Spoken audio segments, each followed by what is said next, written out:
ಇವತ್ತ ಇನ್ನೊಂದು deep reality ನೋಡುನು. AI ಬರೀ ಸ್ಪೀಡ್ ಮಾತ್ರ ಅಲ್ಲ, ಎಐ ಅಂದ್ರೆ ಸ್ಕೇಲ್. ಒಬ್ಬ ಮನುಷ್ಯನ ಸಾಮರ್ಥ್ಯಕ್ಕೆ ಮಿತಿ ಇರ್ತದ. ಒಂದಿನ 24 ತಾಸು ಒಂದತ್ತಲಿ ಒಂದ ಫೋಕಸ್ ಮತ್ ಒಂದ ಎನರ್ಜಿ. ಆದ್ರೆ ಎಐಗ ಮಿತಿ ಇಲ್ಲ. ಅದ 24x7. ಅದು ಮಲ್ಟಿ ಟಾಸ್ಕ್, ಅದ ನಾನ್ ಸ್ಟಾಪ್. ಅದಕ್ಕ ಇದ ಟ್ರೆಂಡ್ ಅಲ್ಲ, ಇದ ಮನುಷ್ಯನ ಸಾಮರ್ಥ್ಯದ ವಿಸ್ತರಣೆ. ಮೊದ್ಲಿನ ಕಾಲದಾಗ ಪವರ್ ಅಂದ್ರೆ ಮಷಿನ್, ಆಮೇಲೆ ಪವರ್ ಅಂದ್ರೆ ಡಾಟಾ.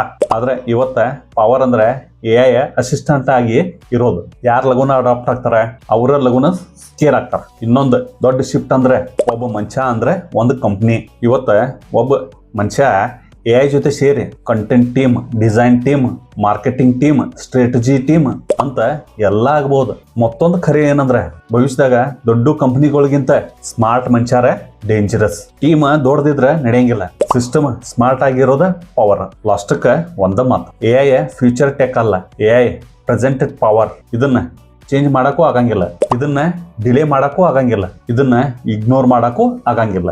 ಆಪ್ಷನ್ ಒಂದೇ, ಅಡಾಪ್ಟ್ ಮಾಡ್ಕೋಬೇಕು, ಇಂಟಿಗ್ರೇಟ್ ಮಾಡ್ಕೋಬೇಕು, ಲೀಡ್ ಮಾಡ್ಬೇಕು. ಇದ 10x ಸ್ಪೀಡ್.